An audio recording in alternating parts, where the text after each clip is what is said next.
Assalamualaikum warahmatullahi wabarakatuh. Bismillahirrahmanirrahim. Alhamdulillahirabbil alamin. Wassalatu wassalamu ala asyrafil anbiya wal mursalin wa ala alihi wa sahbihi wa barik wasallim ajmain. Yang sama-sama kita hormati yaitu Bapak dosen pengampu, Bapak Dr. Nur Habibullah SPDI MPDI selaku dosen mata kuliah pada semester 5 ini, yaitu pada mata kuliah Hadis Tarbawi 1. Dan sebelumnya perkenalkanlah nama kami, yaitu Muhammad Bisri Hafi. Kami dari kelompok 7 akan memaparkan hasil makalah kami yang berjudul Hadis tentang Kelestarian Lingkungan. Adapun mengenai hadis Rasulullah SAW tentang memelihara lingkungan atau tentang peduli lingkungan ini banyak sekali. Salah satunya diantaranya yaitu hadis yang diriwayatkan oleh Jabir bin Abdullah radhiyallahu anhu. Dia berkata, ada beberapa orang dari kami mempunyai simpanan tanah. Lalu mereka berkata, kami akan sewakan tanah itu untuk mengolahnya dengan sepertiga hasilnya, seperempat dan seperdua. Rasulullah SAW bersabda, barang siapa ada memiliki tanah, maka hendaklah ia tanami atau serahkan kepada saudaranya untuk dimanfaatkan. Maka jika dia enggan, hendaklah ia memperhatikan sendiri memelihara tanah itu. Hadis riwayat Imam Bukhari dalam kitab Al-Hibbah. Selain itu juga ada hadis yang serupa dengan hadis yang diriwayatkan oleh Jabir bin Abdullah radhiyallahu anhu dalam kitab Al-Muzara'ah yang diriwayatkan oleh Abi Hurairah radhiyallahu anhu dengan isi yang sama. Nah, antara kedua tersebut terdapat persamaan, yaitu masing-masing ditakhrijkan oleh Imam Bukhari. Nah, sedangkan perbedaannya hanya yaitu sumber hadisnya. Yang satu dari Jabir dan yang satunya itu dari Abi Hurairah radhiyallahu anhu. Dan kitabnya juga berbeda, yang satunya dari Al-Hibbah, yang satunya dari kitab Al-Muzara'ah. Nah, dari ungkapan Nabi Muhammad SAW dalam hadis tersebut menganjurkan bagi pemilik tanah hendaklah menanami lahannya, dalam arti kata untuk memanfaatkannya. Lalu ungkapan ini juga mengandung pengertian agar manusia jangan membiarkan lingkungan atau lahan yang dimilikinya tidak membawa manfaat dan bagi kehidupan secara umum. Nah, jadi Nabi Muhammad SAW menyuruh kita untuk menjaga lingkungan serta memanfaatkan lingkungan dengan cara yang baik. Lalu memanfaatkan lahan yang kita miliki dengan menanamnya dengan tumbuh-tumbuhan yang mendatangkan hasil yang berguna untuk kesejahteraan pemiliknya maupun bagi kebutuhan konsumsi orang lain. Hal ini merupakan upaya menciptakan kesejahteraan hidup melalui kepedulian terhadap lingkungan. Allah Subhanahu wa taala juga telah mengisyaratkan di dalam Al-Qur'an dalam surah Al-Baqarah ayat 29, Allah menyebutkan bahwa Dialah Allah yang menjadikan segala yang ada di bumi untuk kamu semua. Dalam arti kata, Allah juga menciptakan lingkungan untuk manusia untuk digunakan secara baik atau dimanfaatkan secara baik. Dalam hadis dari Jabir di atas menjelaskan bahwa sebagian para sahabat Nabi SAW memanfaatkan lahan yang mereka miliki dengan menyewakan lahannya kepada petani. Nah, mereka menetapkan sewanya sepertiga atau seperempat atau malahan seperdua dari hasil yang didapat oleh petani. Nah, dengan adanya praktik demikian yang dilakukan oleh para sahabat, maka Nabi meresponnya dengan mengeluarkan hadis di atas yang intinya mengajak sahabat menanami sendiri lahannya atau menyuruh orang lain mengolahnya apabila tidak sanggup mengolahnya. Nah, dalam arti kata Nabi sangat merespon kuat untuk manusia agar bisa memanfaatkan lahannya secara baik atau memanfaatkan lingkungannya secara baik.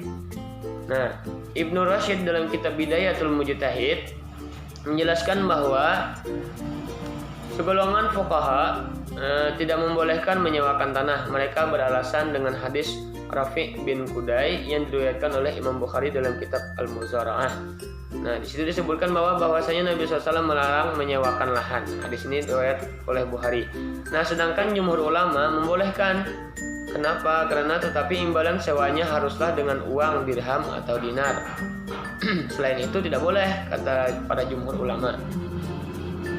Nah, ada lagi yang berpendapat boleh dengan semua barang kecuali makanan termasuk yang ada dalam lahan itu. Nah, berbagai pendapat lain yang seperti yang dikemukakan oleh Ibnu Rashid bahwa dilarang menyewakan tanah itu lantaran ada kesamaan di dalamnya. Sebab kemungkinan tanaman yang diusahakan di atas tanah sewaan itu akan tertimpa bencana, baik karena kebakaran ataupun banjir.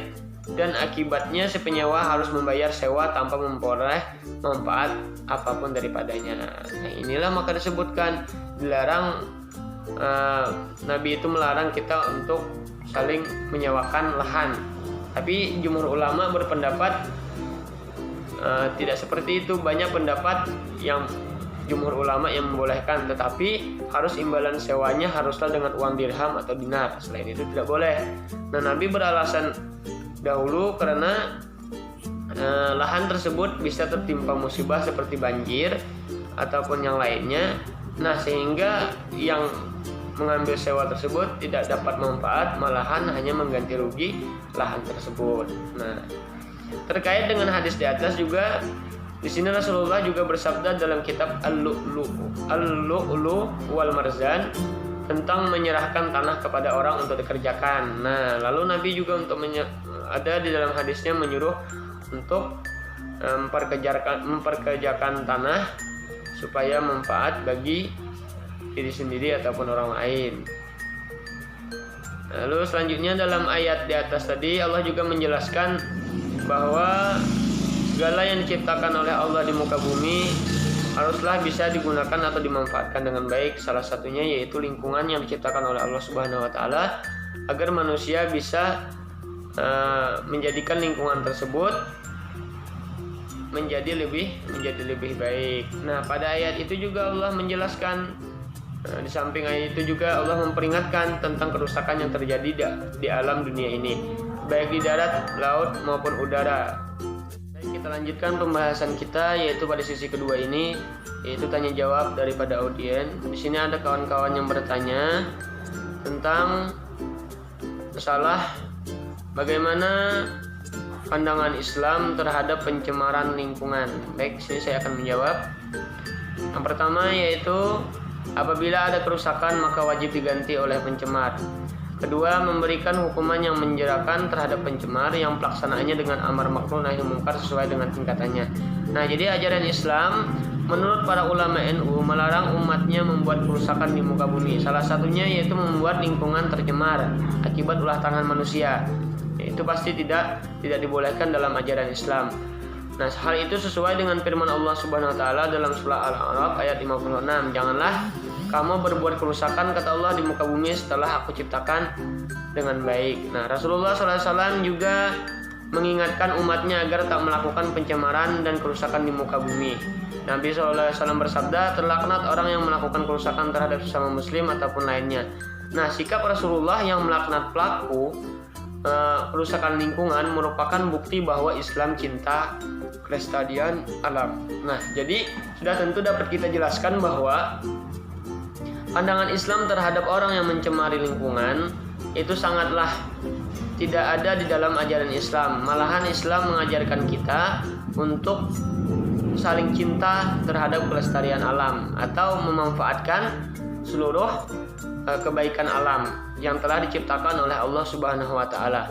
Dan para ulama NU pun menjelaskan adab bagi umat muslim agar tak mengganggu tetangganya karena pencemaran. Nah, ini para ulama NU juga menetapkan bahwa lingkungan itu penting. Nah, jadi contoh saja seperti apabila pemilik rumah membangun dapur api di rumahnya dan asapnya mengganggu tetangganya, maka hal itu sangat tidak dibolehkan di dalam Islam. Kenapa? Karena bahwa itu sangat mengganggu tetangganya yang lain. Nah, jadi jangan sampai kita seperti itu. Karena Islam sangat memandang baik terhadap melestarikan lingkungan. Nah, jadi Islam sangat positif menyuruh kita agar bisa menjaga lingkungan dengan baik. Nah, jadi jangan sampai kita semua mencemari lingkungan. Jadi pandangan Islam terhadap lingkungan itu sangat luas, sangat baik, dan sangat menganjurkan agar kita selalu menjaga lingkungan. Ada pertanyaan dari para audien yang menanyakan bahwa apa hubungan antara pelestarian lingkungan dengan peran manusia sebagai khalifah di muka bumi. Jadi hubungan antara keduanya ialah Pelestarian alam dan lingkungan hidup ini tak terlepas dari peran manusia sebagai khalifah di muka bumi. Sebagaimana yang disebutkan dalam Al-Quran surah Al-Baqarah ayat 30, dan ingatlah ketika Tuhan berfirman kepada para malaikat, aku hendak menjadikan khalifah di bumi. Nah, arti khalifah di sini adalah seseorang yang diberi kedudukan oleh Allah untuk mengelola suatu wilayah. Ia berkewajiban untuk menciptakan suatu masyarakat yang hubungannya dengan Allah yang baik, kehidupan masyarakatnya harmonis, dan agamanya, akal dan budayanya terpelihara. Nah, di samping itu surah Ar-Rahman khususnya ayat 1-12 adalah ayat yang luar biasa indah untuk menggambarkan penciptaan alam semesta dan tugas manusia sebagai khalifah. Nah, ayat ini ditafsirkan secara lebih spesifik oleh Syed Hossein Nasr, dosen studi Islam di George Washington University, Amerika Serikat. Nah, dalam dua bukunya beliau menyebutkan bahwa jelaslah bahwa tugas manusia terutama muslim atau muslimah di muka bumi ini adalah sebagai khalifah atau pemimpin dan sebagai wakil Allah dalam memelihara bumi atau mengelola lingkungan hidup. Allah telah memberikan tuntunan dalam Al-Quran tentang lingkungan hidup, karena waktu perenungan hanya beberapa dalil saja yang diulas sebagai landasan untuk merumuskan teori tentang lingkungan hidup menurut ajaran Islam. Nah, dua dalil pertama yang disebutkan bahwa dalam surah Al-Baqarah dan surah Ar-Rahman dari 1-12 membahas manusia sebagai khalifah di muka bumi sudah tentu jelas ada hubungannya dengan pelestarian lingkungan hidup, karena seorang khalifah harus bisa menjaga, harus bisa mengelola dan memanfaatkan lingkungan dengan secara baik. Baik, kita lanjutkan pertanyaan yang selanjutnya, yaitu ada kawan-kawan yang bertanya bahwa bagaimana cara pelestarian lingkungan yang dianjurkan oleh Islam. Tentu saja saya sini akan menjawab dalam salah satu riwayat hadis yang pernah diriwayatkan oleh Abu Daud, Ahmad, dan Ibnu Majah. Rasulullah SAW bersabda, kata beliau, jauhilah perilaku laknat. Apa perilaku laknat tersebut? Membuang kotoran di sumber air, di pinggir jalan, dan di bawah naungan pohon. Hadis ini memberikan pesan kuat agar umat Islam dapat mencegah pencemaran lingkungan.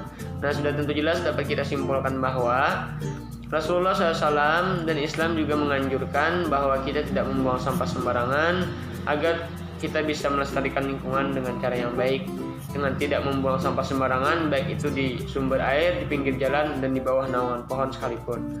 Nah, dalam hadis ini juga kita dapat simpulkan bahwa Rasulullah sangat menganjurkan kita untuk selalu menjaga lingkungan dengan cara yang baik.